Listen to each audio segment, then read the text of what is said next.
তো সামনে 2030 সালে কি হবে একটু দেখে নিন। 2030 সালে মানুষ তার গাড়িটাকে ভাঁজ করে এরকম ভাবে মানি ব্যাগের মতো পকেটে পুরবে।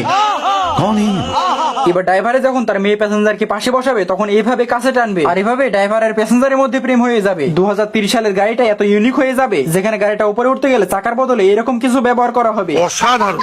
ওহো 2030 সালে দুনিয়াতে মাইক্রো গাড়িতে হেলিকপ্টারের মতো পাখা গজাবে, যে পাখার মধ্যে অনেক মানুষ একসাথে বসতে পারবে। তো এটা তো গেল সামনে বসার প্যাসেঞ্জার। এবার যখন প্যাসেঞ্জার পিছনে থাকা সিটের উপরে বসতে যাবে, কি বলবো, একদিন এই পশুর বাচ্চাটা চোখের সামনে যাই দেখে তাই খেয়ে সাবার করে ফেলে। তো এটা দেখে নেকড়েটা রেগে যায়, যার জন্য পশুর বাচ্চাটাকে নেটওয়ার্কের খাম্বার সাথে বেঁধে থুয়ে যায়। তো নেকড়েটা যখন এই পশুর বাচ্চাটাকে বেঁধে রেখে চলে যাচ্ছিল তখন পশুর বাচ্চাটা দেখেন কি করে ফেলেছে, মানে পশুর বাচ্চাটা পুরো নেটওয়ার্কের খাম্বা খেয়ে শেষ করে ফেলে। এবার নেকড়েটা বুদ্ধি করে পশুর বাচ্চাটাকে অন্য জায়গায় রেখে আসার জন্য ঘোড়ার সাথে বেঁধে দেয়।